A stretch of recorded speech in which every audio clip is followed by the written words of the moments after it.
Les gars, pendant que vous jubilez le fait d'être Camerounais, pendant que vous remerciez Dieu d'être Camerounais, les autres se réclament d'être Camerounais. Même les Blancs se réclament d'être Camerounais. Voilà votre star interplanétairement galactique, Prince Aimé, qui allume sa caméra et expliquait depuis qu'il arrive au Cameroun, il y a bat, que depuis qu'il a mis pied ici au Rwanda-Fukistan, il y a bat. Il jette les obstacles en obstacles, obstacle en obstacle. Il dit que s'il savait même, non, il ne revenait plus ici. S'il savait, il calait là-bas.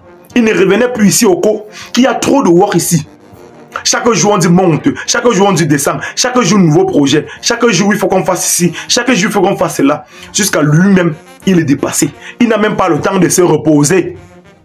C'est ce qu'il est en train de dire dans cette vidéo. Que vraiment, arrêtez de crâner avec le Cameroun. Arrêtez de mimba avec le 237.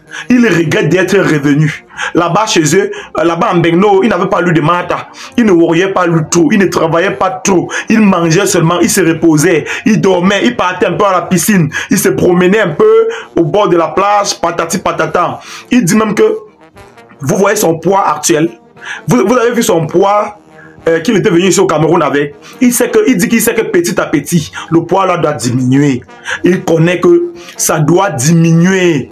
Parce qu'il work trop. Il est dépassé, il est choqué lui-même. Oui, c'est ce qu'il dit, les gars.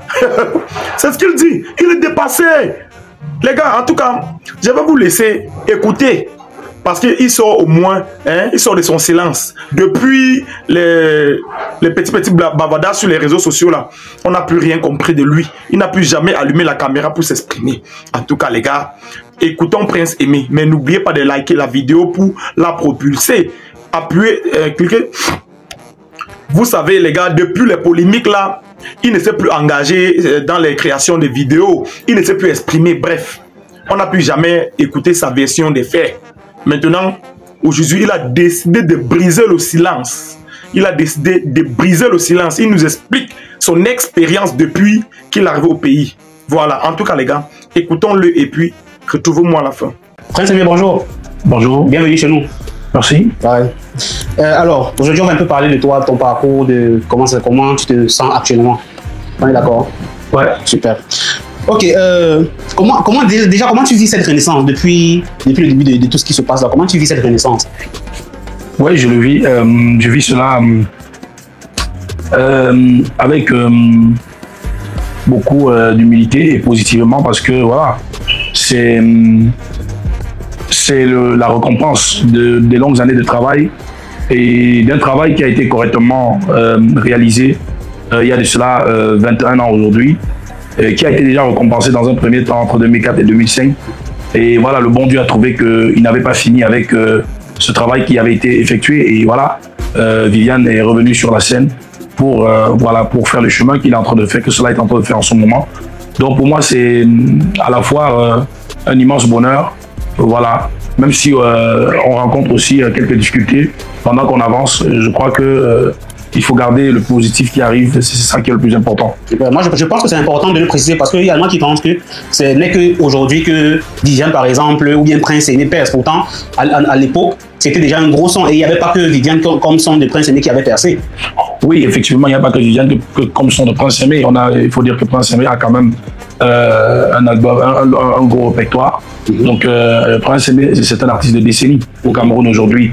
Prince Aimé a fait des chansons telles qu'Ami Handicapé, telles qu'Aller les Lions, qui figurent dans l'album de Viviane, qui était un album de 8 titres.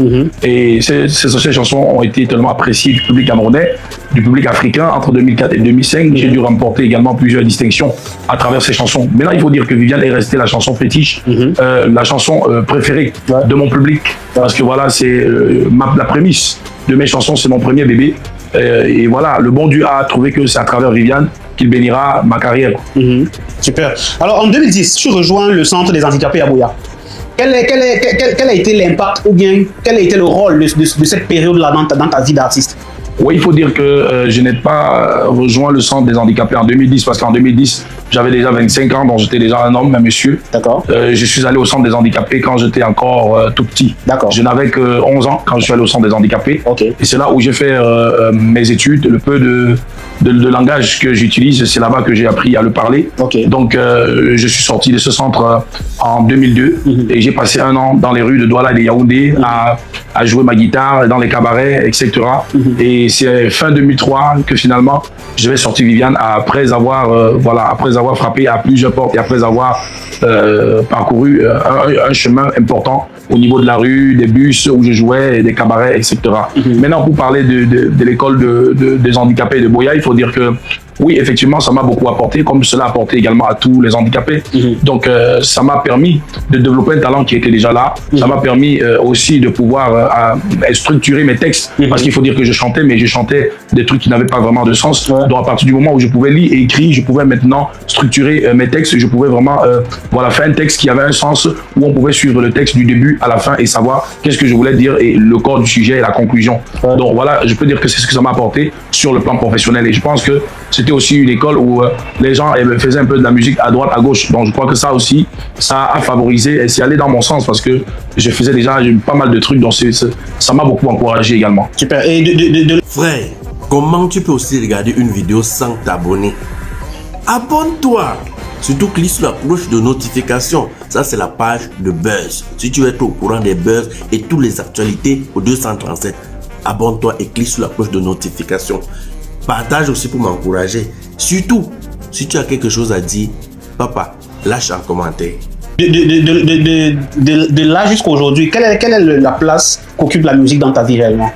Oui, la musique occupe, je peux dire, l'une des places importantes dans ma vie. Je dirais peut-être parce que c'est Dieu qui occupe la première place, mais je dirais que la musique vraiment, pour moi, est le plus beau cadeau que j'ai eu sur cette terre. C'est la plus belle chose qui me soit arrivée dans ma vie parce que c'est un rêve d'enfance. Et puis un rêve d'enfance qui s'est en partie réalisé. Et voilà, je continue mon petit bout de chemin malgré certains obstacles, mais je poursuis mon bout de chemin et je pense que vraiment la musique c'est quelque chose de tout simplement extraordinaire. C'est l'amour qu'on partage, c'est l'affection, c'est la passion, c'est aussi vraiment donner beaucoup de gaieté, contribuer à la paix sociale. D'autres disent que la musique adoucit les mœurs, donc vraiment c'est un privilège d'avoir la musique comme métier, comme passion, comme don. Voilà. Super. Et en 2020, je pense 4 ans après, tu vas en France pour une tournée. Alors, comment ça s'est passé cette tournée? Est-ce que ça a été un échec ou bien une réussite? Il faut déjà dire que c'était pas en 2020 que je suis parti en France, mais en 2016. Ouais. Je suis allé en 2016 pour une tournée européenne et j'ai fini mon spectacle en 2016. Et quand j'ai terminé mon spectacle, j'avais encore d'autres pays à faire. J'ai fait ce pays-là où on m'attendait pour le show. Sauf qu'après, j'ai eu des amis qui m'ont encouragé qu'il fallait rester parce que non seulement en tant qu'handicapé, je pouvais facilement obtenir mes papiers, ce qui devait me permettre de faire des allers-retours, de revenir au Cameroun et de repartir sans problème en France si je voulais ou dans d'autres pays européens, ce qui pouvait être un avantage pour moi de ne plus peut-être prendre le visa pour aller dans certains pays pour mes spectacles aussi. Mais ce qui m'a vraiment fait rester, c'est que j'ai été encouragé de ce qu'on pouvait m'opérer les yeux et me permettre de retrouver une partie de ma vue parce que la médecine de ce côté était très avancée.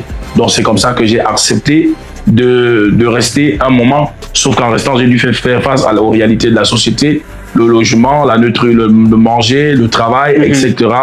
Il fallait vivre. Et du coup, j'étais confronté aux difficultés de cette société-là. Pour ceux qui ne sont pas encore intégrés ou alors qui ne sont pas en situation légale.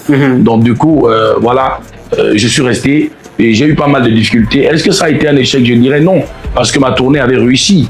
Et puis bon, je suis resté pour d'autres raisons que la musique. Maintenant, en restant, j'ai